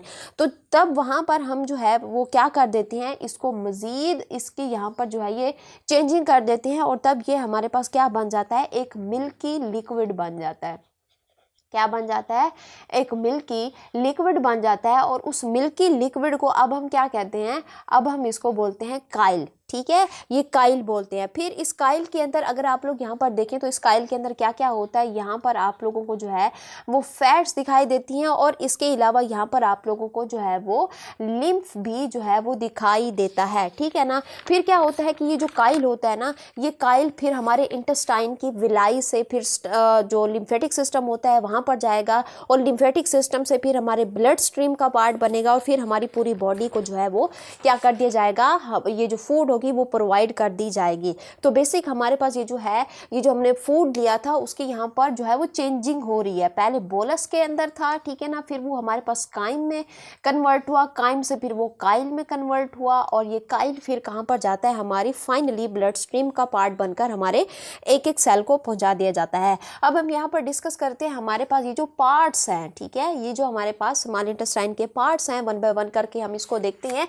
सबसे पहला पोर्शन होता है डोडिनम। ये जो आप लोग ये वाला पोर्शन देख रहे हो, ठीक है, ये जो आप लोगों को कौन सा पोर्शन दिखाई दे रहा है, ये जो आप लोगों को सी शेप पोर्शन दिखाई दे रहा है, ये वाला, ठीक है, इसको हम क्या कहते हैं, डोडिनम कहते हैं। अब अगर आप लोग डोडिनम की शेप को देखो तो किस शेप का है, ये सी शेप का होता है, और इसकी अगर लेंथ की बात करें तो ये 20 to 25 सेंटीमीटर इसकी लेंथ होती है। और इसका काम क्या होता है कि जितनी जो इफ़ेक्टिव डाइजेशन होती है ना, वो इसी हमारे पास पोर्शन के अंदर होती है। स्मॉल इंटेस्टाइन के डोडिनम के अंदर आप लोगों को जो है वो डाइजेशन देखने को मिलती है। फिर हमारे पास जो स्मॉल इंटेस्टाइन का दूसरा पोर्शन है वो कौन सा होता है जी, जोजिनम होता है। ये वाला पोर्शन देख रहे हो, इसको हम क्या कहते हैं, जोजिनम कहते हैं, और ये सेकेंड पार्ट होता है। और अगर हम इसकी लेंथ की बात करें तो ये 2.4 मीटर इसकी लेंथ होती है, यानी कि ये सबसे ज़्यादा लेंथी होता है। और ये क्वाइल्ड स्ट्रक्चर होता है, ये वेस्कुलराइज है, ठीक है, यानी कि यहाँ पर आप लोगों को जो है वो ब्लड वेसल्स भी देखने को मिलती हैं। और यहाँ पर इसका अगर हम काम देखें तो इसका काम क्या होता है, एब्जॉर्प्शन कराना। डोडिनम का काम क्या था, डाइजेशन करवाना, लेकिन जोजिनम का काम क्या है, एब्जॉर्प्शन करवाना। फिर हमारे पास इसका तीसरा और लास्ट पोर्शन आता है जिसको हम क्या कहते हैं, इलियम कहते हैं। ये क्या होता है, longest and the last part होता है हमारे पास किस चीज़ का, हमारी इंटेस्टाइन का। और इसकी जो लेंथ होती है वो जोजिनम से ज़्यादा होती है, कितनी, 3.5 मीटर लेंथ होती है इसकी। और ये ओपन करता है कहाँ पर, इनटू लार्ज इंटेस्टाइन में। और इसका यहाँ पर क्या होता है कि जितनी किस्म की भी डाइजेशन होती है ना, यहाँ पर जो है वो कंप्लीट हो जाती है। तो ये है हमारे पास स्मॉल इंटेस्टाइन के पार्ट। अब हम यहाँ पर नेक्स्ट जो डिस्कस करने लगे हैं that is the accessory gland, जो कि हमने जो है वो जीआईटी ट्रैक के साथ जो दूसरा पोर्शन हम स्टार्ट कर रहे हैं वो है जी एक्सेसरी ग्लैंड। हमने ओरल कैविटी, हमने यहाँ पर जीआईटी ट्रैक के अंदर जितने भी सारे कंपोनेंट थे, जैसे कि ओरल कैविटी था, फेरिंग्स था, इसोफिगस था, स्टमक था हमारे पास, ठीक है ना, ये हमने यहाँ पर जो है वो कंप्लीट कर ली है, ठीक है ना। स्मॉल इंटेस्टाइन को भी हमने यहाँ पर देख लिया है, उसका फंक्शन रहता है, वो भी अभी हम डिस्कस करते हैं। लेकिन पहले हम यहाँ पर एक्सेसरी ग्लैंड्स को यहाँ पर डिस्कस करते हैं। एक्सेसरी ग्लैंड में सबसे पहले हमारे पास क्या आता है जी, पैंक्रियाज आता है। ये जो आप लोग, ये वाला जो आप लोग देख रहे हो, ठीक है ना, स्ट्रक्चर जो कि यूँ इस तरह से एक लीफ लाइक स्ट्रक्चर होता है, यूँ इस तरह से, इसको हम क्या कहते हैं, पैंक्रियाज कहते हैं, ठीक है ना। और इसके अंदर आप लोगों को जो है वो कुछ डक्ट दिखाई देती है, ठीक है ना, क्या दिखाई देती है, यूँ इस तरह से जो है वो डक्ट दिखाई देती है, जिसको हम क्या कहते हैं, पैंक्रियाटिक डक्ट कहते हैं, ठीक है ना। इन डक्ट को हम क्या कहते हैं, पैंक्रियाटिक, ठीक है, डक्ट हम इसको नाम देते हैं। अब ये जो हमारे पास पैंक्रियाज होता है ना, इसके यहाँ पर आप लोगों को दो पोर्शन दिखाई देते हैं मेजरली, ठीक है ना। एक हमारे पास जो पोर्शन होता है वो कौन सा होता है, एंडोक्राइन पोर्शन है, और दूसरा एक्सोक्राइन। एंडोक्राइन बोले तो ऐसा पोर्शन होता है जो कि हार्मोन की क्या कराता है, रिलीजिंग कराता है, तो वो इस चैप्टर के अंदर हम नहीं पढ़ेंगे। दूसरा पार्ट होता है हमारे पास एक्सोक्राइन ग्लैंड, ठीक है ना। तो ये जो एक्सोक्राइन हमारे पास पार्ट होता है ना, ठीक है ना, यही हम इस चैप्टर के अंदर पढ़ेंगे। अब ये जो एक्सोक्राइन पार्ट होता है ना, बेसिकली इससे क्या रिलीज होता है, यहाँ से रिलीज होता है पैंक्रियाटिक जूस, ठीक है। फिर हमारे पास आता है जी लिवर। लिवर के अंदर आप लोगों को डक्ट दिखाई देते हैं, ये है जी हमारा क्या चीज, ये जो आप लोग देख रहे हो दैट इज आवर लिवर, ठीक है। अब इस लिवर के अंदर आप लोगों को यहाँ पर कुछ डक्ट दिखाई देती है जिसको हम क्या कहते हैं, हेपाटिक डक्ट कहते हैं। और इस लिवर के अंदर क्या बनता है जी, बाइल, ठीक है ना। अब ये जो बाइल होता है ना, इसके अंदर आप लोगों को जो है वो क्या एंजाइम दिखाई देंगे, बिल्कुल भी नहीं, एंजाइम आप लोगों को दिखाई नहीं देंगे। यहाँ पर क्या होगा, यहाँ पर सिर्फ और सिर्फ आप लोगों को जो है वो साल्ट दिखाई देते हैं, ठीक है ना। तो ये हमारे पास लिवर है। लिवर के बाद क्या आता है जी, गाल ब्लैडर आता है। ये जो आप लोग हल्का सा आप लोगों को यहाँ पर दिखाई दे रहा है ग्रीन पोर्शन के अंदर, बेसिकली अगर मैं यहाँ पर इसको यूँ बना दूँ, ठीक है ना, तो ये यूँ इस तरह का जो है वो आप लोगों को दिखता है, जो कि एक पी शेप की तरह से होता है, सॉरी ये पेयर शेप होता है, पी शेप नहीं होता, ये पेयर शेप की फॉर्म के अंदर होता है, ठीक है ना। और इसका काम क्या होता है कि ये लीवर से जो है ये कनेक्ट होता है, और लीवर क्या करता है, यहाँ से लीवर जो है इसको क्या देता है, बाइल देता है। फिर ये जो गाल ब्लैडर है ना, इस बाइल को क्या कर लेता है, स्टोर कर लेते हैं, और ज़रूरत पड़ने पर ये बाइल जो है, ये जो गाल ब्लैडर है, फिर इसको जो है वो बाहर निकालता है, ठीक है ना। एक जगह होती है, ठीक है ना, एक कॉमन वे होता है जिसको हम क्या कहते हैं, एम्प्यूला। वो कैसे कि सपोज कर लो ये हमारा क्या है, ये लीवर है, ठीक है ना। लीवर से एक डक्ट आएगी, ठीक है ना, यूं इस तरह से। और हमारे पास यहाँ पर क्या प्रेजेंट है, यहाँ पर ये प्रेजेंट है जी। सपोज कर लो ये हमारा क्या है, पैंक्रियाज है, और पैंक्रियाज से भी क्या आएगी, डक्ट आएगी। अब यहाँ पर हेपेटिक डक्ट है या फिर पैंक्रियाटिक डक्ट है या फिर हमारे पास गाल ब्लैडर की जो डक्ट है वो एक जगह के ऊपर आकर क्या होती हैं, ओपन होती हैं। अब ये वाली जो आप लोग जगह देख रहे हो, ये जगह, ठीक है ना, इस जगह को हम क्या कहते हैं, एम्प्यूला हम इसको बोलते हैं, जो कि एक स्वेलन पोर्शन होता है। यहीं पर आकर सारा कुछ यहाँ पर जो है वो रिलीज होगा। एंड आफ्टर दैट यहाँ पर फिर स्मॉल इंटेस्टाइन का फर्स्ट पार्ट जो कि क्या है, जो कि ये है जी डोडिनम, ये स्टार्ट हो जाएगा, ठीक है।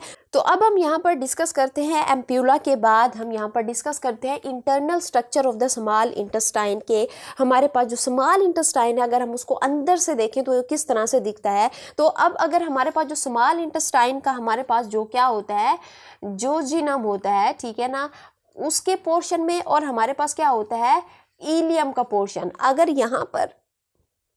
यहाँ पर हम इसके अंदर की तरफ देखें तो यहाँ पर आप लोगों को क्या दिखाई देते हैं, सर्कुलर फोल्ड्स दिखाई देते हैं। क्या दिखाई देती हैं, आप लोगों को फोल्ड दिखाई देते हैं। और किस तरह के फोल्ड होते हैं, सर्कुलर फोल्ड्स आप लोगों को यहाँ पर दिखाई देते हैं। इन फोल्ड्स को, ये जो आप लोग फोल्ड देख रहे हो, ठीक है ना, इन फोल्ड को हम क्या कहते हैं, विलाई कहते हैं। इस विलाई के ऊपर आप लोगों को जितने भी सारे फिर सेल दिखाई दे रहे हैं, जो मैंने ग्रीन कलर में बनाए हैं, इसको हम क्या कहते हैं, इसको हम कहते हैं माइक्रोविलाई, ठीक है। इसको हम क्या बोलते हैं, माइक्रोविलाई कहते हैं, जो कि हमारे पास माइक्रोविलाई किस चीज से मिलके बने होते हैं, एपिथेलियल सेल से मिलकर यहाँ पर ये बने होते हैं। अब ये जो हमारे पास विलाई होती है ना, इसके अंदर आप लोगों को यहाँ पर ब्लड वेजल्स भी दिखाई देंगी, ठीक है। जैसे कि यहाँ पर क्या आती हुई दिखाई देगी, यहाँ पर जो है वो आर्टरी भी आप लोगों को दिखाई देगी, ठीक है ना। इसी तरह से आप लोगों को क्या दिखाई देती है, कैपिलरीज भी आप लोगों को यहाँ पर दिखाई देती हैं। और ये जो आप लोगों को येलो कलर में दिख रही है, दैट इज दी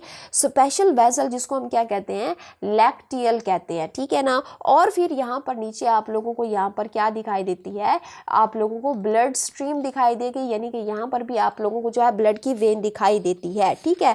तो ये है हमारे पास internal structure of the small intestine. अब नेक्स्ट हम यहाँ पर जो डिस्कस कर रहे हैं, that is the function of the small intestine. पहले हमने यहाँ पर देखा था कि जो हमारे पास स्मॉल इंटेस्टाइन है उसका स्ट्रक्चर क्या है। अब हम वन बाय वन करके इसका जो है वो फंक्शन देखते हैं। तो इसके मेजरली हमारे पास दो मेन फंक्शन है, एक है हमारे पास डाइजेशन और दूसरा हमारे पास क्या होता है, एब्जॉर्प्शन होता है। तो सबसे पहले हम क्या डिस्कस कर लेते हैं, डाइजेशन वाला इसका फंक्शन जो है वो डिस्कस कर लेते हैं। तो हमारे पास जो डाइजेशन होती है ना, ये हार्मोन्स और इंजाइम के थ्रू होती है, ठीक है ना। दो चीज़ों के थ्रू हमारे पास जो है ये डाइजेशन होती है। एक हमारे पास क्या होते हैं, इंजाइम, और दूसरे हमारे पास क्या होते हैं जी, हार्मोन। तो सबसे पहले हम यहाँ पर डिस्कस कर लेते हैं कि इंजाइम कौन से होते हैं जिनके थ्रू हमारे पास यहाँ पर क्या होती है, डाइजेशन होती है। तो सबसे पहले हम उसको देख लेते हैं। हमारे पास एक इंजाइम है जिसको हम क्या कहते हैं, ऐसा इंजाइम है जिसको हम कहते हैं डाइसैकराइडेज, DASE, ठीक है ना। ये ऐसा इंजाइम होता है जो कि क्या करता है, जो हमारे पास डाइसैकराइड होते हैं ना, उसके ऊपर जाकर जो है वो एक्ट करता है।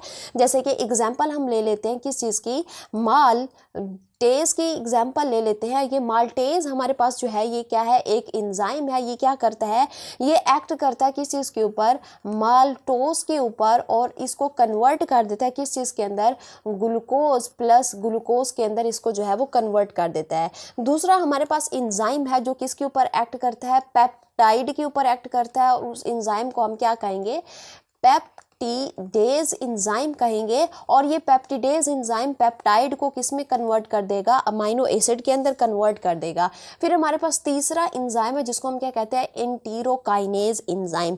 ये क्या करता है कि जो हमारे पास इनएक्टिव एंजाइम होता है, जैसे कि हमारे पास क्या होता है, फॉर एग्जाम्पल हमारे पास है जी ट्रिप्सिनोजेन, ठीक है। ट्रिप्सिनोजेन हमारे पास एक एंजाइम होता है, उसको ये कन्वर्ट कर देता है किस चीज़ में, ट्रिप्सिन के अंदर इसको जो है वो कन्वर्ट कर देता है, ठीक है। तो ये हमारे पास एंजाइम है।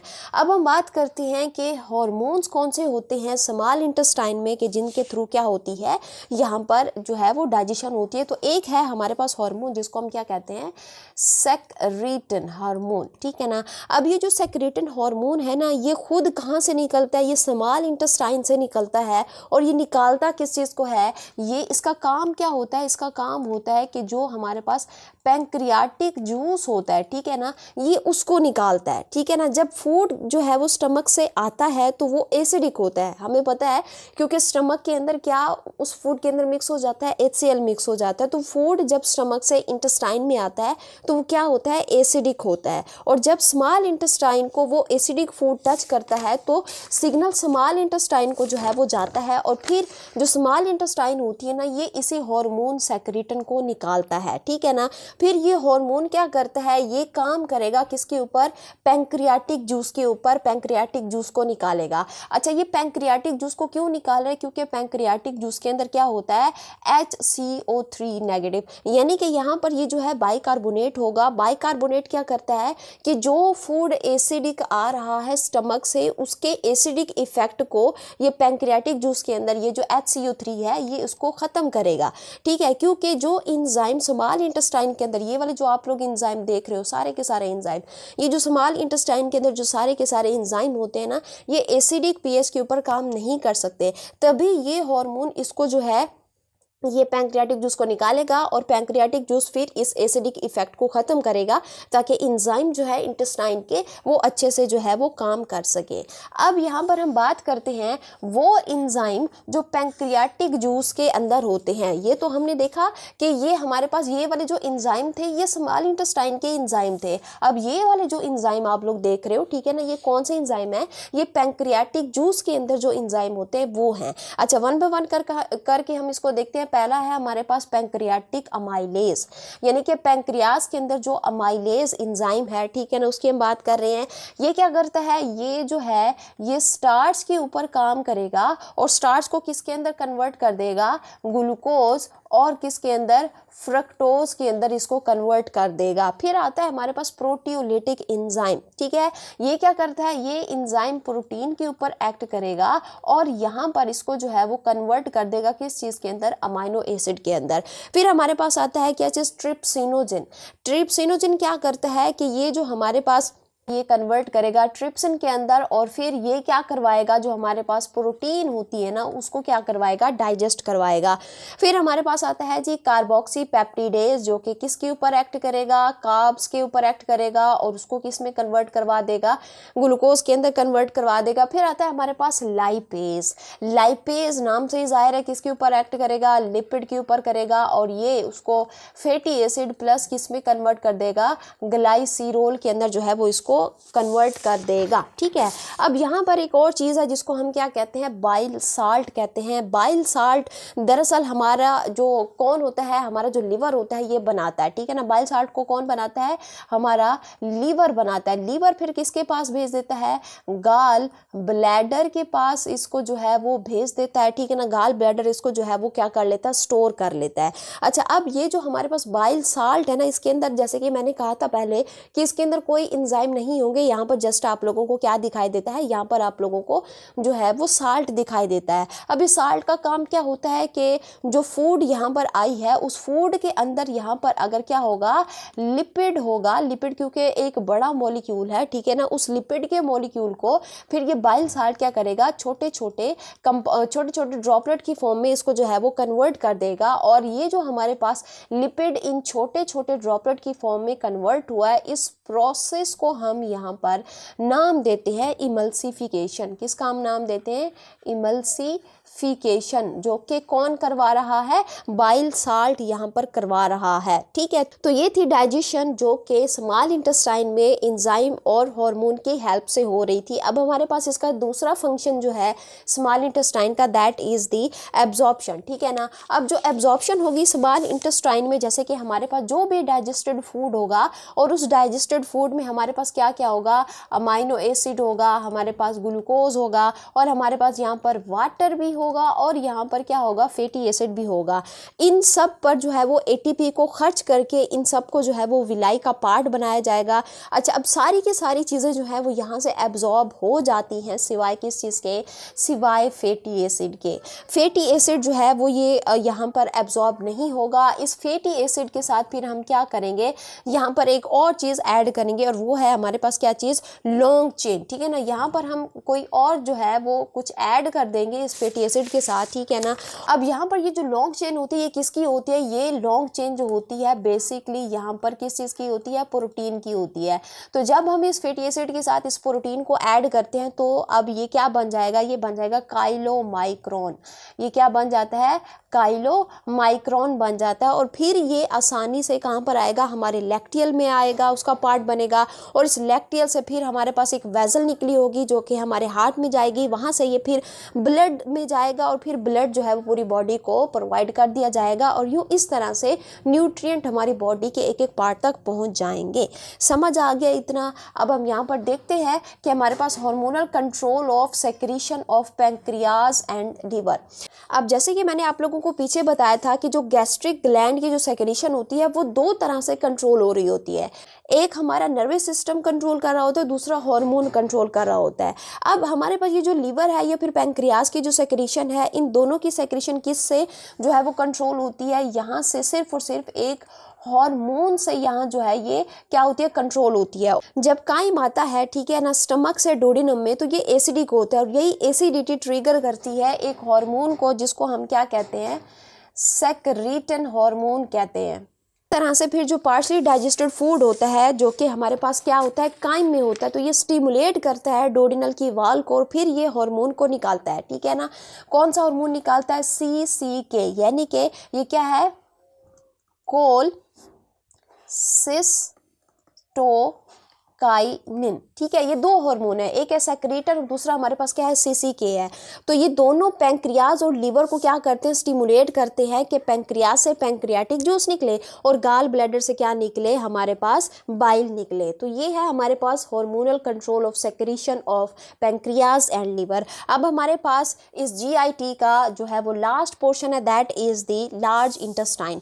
अब ये जो लार्ज इंटेस्टाइन होती है ना, ये कहाँ से स्टार्ट करती है, ये हमारे पास ये स्टार्ट होती है जहाँ पर हमारे पास जो स्मॉल इंटेस्टाइन होता है ये एंड करता है, वहाँ से ये क्या करती है, वहाँ से ये स्टार्ट होती है। और हमारे पास अगर हम देखें तो हमारे पास ये जो लार्ज इंटेस्टाइन है किस तरह का स्ट्रक्चर है, ये एक बैग लाइक स्ट्रक्चर है, ठीक है ना। और ये हमारे पास क्या होती है, अगर हम इसको देखें तो ये होती है जी शॉर्टर होती है than that of, shorter than small intestine.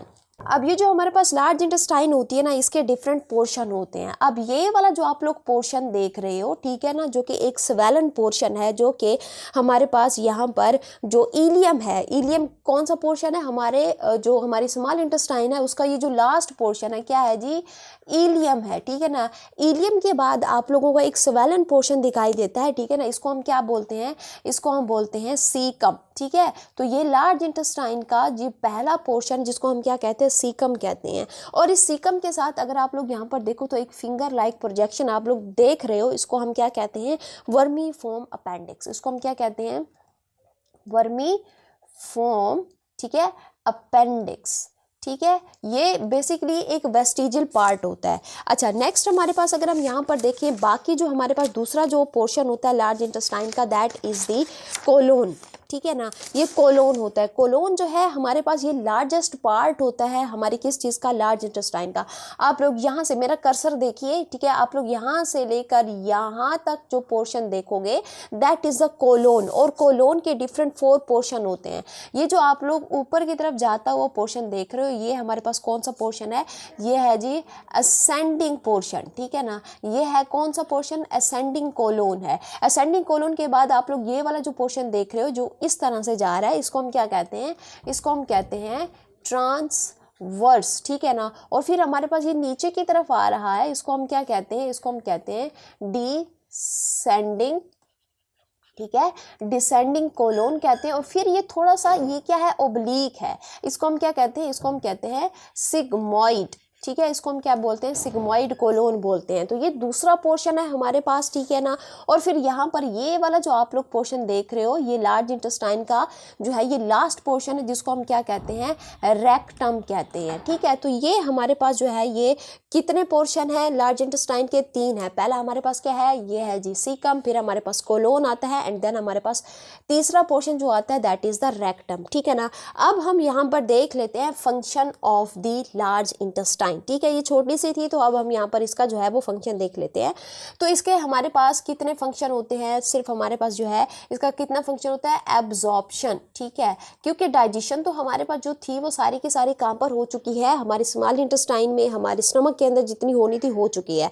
अब यहाँ पर दोबारा हम क्या करेंगे, एब्जॉर्प्शन करेंगे। अब एब्जॉर्प्शन कैसे होती है, एब्जॉर्प्शन जो है यहाँ पर किस पोर्शन में होगी, लार्ज इंटेस्टाइन के कोलोन के अंदर होगी, ठीक है ना। कोलोन में क्या होता है कि यहाँ पर हमारे पास जो भी अनडाइजेस्टेड वेस्ट होता है, ठीक है ना, जब वो हमारी लार्ज इंटेस्टाइन में आता है उसके अंदर अगर क्या प्रेजेंट हो, वाटर हो, तो उसको यहाँ पर क्या कर दिया जाता है, यहाँ पर एब्जॉर्ब करा लिया जाता है।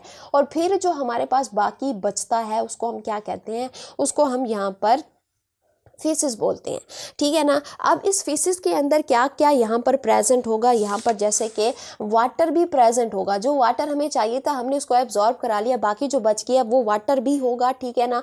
प्लस यहाँ पर आप लोगों को जो है साल्ट भी दिखाई देंगे। इसके अलावा यहाँ पर आप लोगों को जो है वो बैक्टीरिया भी दिखाई देगा, ठीक है ना। इसी तरह से अनडाइजेस्टेड वेस्ट भी होंगे, इसके अलावा सेलुलोज भी होंगे, ठीक है। और साथ में जो है वो क्या होगा, रफेज भी होगा। तो ये फीसिस के अंदर आप लोगों को ये सारी की सारी चीज़ें जो है यहाँ पर मिलती हैं, ठीक है ना। अच्छा, अब ये जो हमारी लार्ज इंटेस्टाइन होती है ना, लार्ज इंटेस्टाइन के अंदर आप लोगों को जो है वो एक बैक्टीरिया दिखाई देता है, ठीक है। क्या दिखाई देता है, एक बैक्टीरिया दिखाई देता है जिसको हम क्या कहते हैं, ई कोलाई, यानी कि एस्क्रिशिया कोलाई बैक्टीरिया। अब ये जो बैक्टीरिया होता है ये क्या करता है कि ये अमाइनो एसिड और प्लस हमारा जो विटामिन के होता है ये नेचुरली बना रहा होता है। और ये जो विटामिन ए होता है या विटामिन के, ठीक है ना, क्या चीज़, विटामिन के प्लस हमारा जो अमाइनो एसिड होता है ये ज़रूरी होता है किस चीज़ के लिए, ये हमारा जो ब्लड होता है ना, ब्लड के किस चीज़ के लिए, कोएगुलेशन के लिए ये ज़रूरी होते हैं। तो यहाँ पर ये जो बैक्टीरिया होता है ना ये भी ज़रूरी होता है। अच्छा, अब यहाँ पर क्या होता है कि कोलोन के अंदर जब वाटर जो है एब्जॉर्ब हो जाता है तो फिर हमारे पास जो भी सारा फीसिस बचता है वो कहाँ पर जाता है, वो हमारे रेक्टम में जाता है, ठीक है। रेक्टम कौन सा पोर्शन है, ये जो आप लोग ये वाला लास्ट वाला पोर्शन देख रहे हो, ठीक है ना, ये रेक्टम है। तो ये रेक्टम में जाएगा। अब रेक्टम में जाने के बाद फिर जितना भी अनडाइजेस्टेड वेस्ट है जिसको हम क्या बोल रहे हैं, फीसिस बोल रहे हैं। अब यहाँ पर फीसिस की दो कंडीशन हो सकती हैं कि अगर फीसिस से हम वाटर को क्या कर दें, निकाल लें, ठीक है, ज़्यादा वाटर क्या कर लें, हम इसको यहाँ से निकाल लें, तो ये क्या हो जाता है, ये सॉलिड हो जाता है। और कंडीशन जो जनरेट होती है जिसको हम क्या कहते हैं, कॉन्स्टिपेशन, जिसको हम क्या बोलते हैं, कॉन्स्टिपेशन हम इसको यहाँ पर बोलते हैं। और अगर उस फीसिस में क्या हो, जो वाटर है वो क्या हो जाए, ज़्यादा शामिल हो जाए, तो वो क्या बन जाता है, वो वाटरी स्टूल बन जाता है, ठीक है ना। और फिर जो कंडीशन होती है उसको हम क्या कहते हैं, उसको हम कहते हैं डायरिया, ठीक है। तो ये डायरिया हो जाता है। तो इस अगर हम यहाँ पर देखें तो ये जो रेक्टम के अंदर यहाँ पर ये कंडीशन जनरेट होती हैं। लेकिन अगर यहाँ पर सब नॉर्मल हो तो क्या होता है कि जो रेक्टम है, रेक्टम के अंदर अगर हम यहाँ पर देखें, मैं थोड़ा सा यहीं पे ही बना देती हूँ कि ये सपोज कर लो ये रेक्टम है। अब इस रेक्टम को देखो तो रेक्टम के अंदर ना आप लोगों को यहाँ पर दो स्फिंक्टर्स देखने को मिलते हैं, ठीक है ना, एक बाहर की तरफ और दूसरा कहाँ पर होता है, अंदर की तरफ होता है। तो ये दो स्फिंक्टर होते हैं। इसके अलावा इस रेक्टम के अंदर आप लोगों को जो है वो रिसेप्टर भी देखने को मिलते हैं, जो कि कौन से रिसेप्टर होते हैं, स्ट्रेच रिसेप्टर होते हैं, ठीक है ना। अब क्या होता है कि जैसे ही ये जो हमारा रेक्टम है, ठीक है ना, ये फुल होता है, ठीक है ना, फीसिस से, तो फिर हमारे जो रिसेप्टर होते हैं ना वो स्ट्रेच होते हैं और स्ट्रेचिंग से फिर जो सिग्नल है वो हमारे ब्रेन को जाता है। ब्रेन दोबारा हमारे जो है वो सिग्नल देता है हमारी लार्ज इंटेस्टाइन को, ठीक है ना, कि आप अपना जो रेक्टम का स्फिंक्टर है इसको जो है वो ओपन कर लें। तो इससे फिर क्या होनी होती है, डेफिकेशन होनी होती है। डेफिकेशन में क्या होता है कि अडल्ट तो थोड़ी सी देर के लिए कंट्रोल कर सकते हैं, लेकिन जो इन्फेंट होते हैं वो इसको कंट्रोल नहीं कर सकते, ठीक है ना। और अगर हम यहाँ पर जो फीसिस होता है, ठीक है, फीसिस का अगर हम यहाँ पर कलर देखें तो उसका कलर जो है वो क्या होता है, या तो क्या होता है, येलो होता है, या फिर क्या होता है, ब्राउन होता है। ऐसा क्यों होता है, क्योंकि जो आरबीसी टूटे हैं तो इसमें हमारे पास लिवर के अंदर जो आरबीसी टूटते हैं, ठीक है ना, उसके अंदर क्या होता है, बिलीरुबिन होता है, ठीक है ना। इससे जो है वो बाइल पिगमेंट बनता है जो कि फीसिस के कलर को येलो कर देता है। और इसके अलावा इसमें यहाँ पर जो है वो बैक्टीरिया भी प्रेजेंट होते हैं। सो यहाँ तक हमने अपना जो डाइजेस्टिव सिस्टम था, जो डाइजेशन वाला चैप्टर था, हमने कंप्लीट कर लिया है। अगर आप लोगों को कोई कन्फ्यूजन है या आप लोगों ने नेक्स्ट जो चैप्टर पढ़ना है, आप लोग मुझे वो कमेंट बॉक्स के अंदर कमेंट कर सकते हैं। तो मिलते हैं नेक्स्ट वीडियो के अंदर, तब तक अपना ख्याल रखिए। अल्लाह हाफिज़।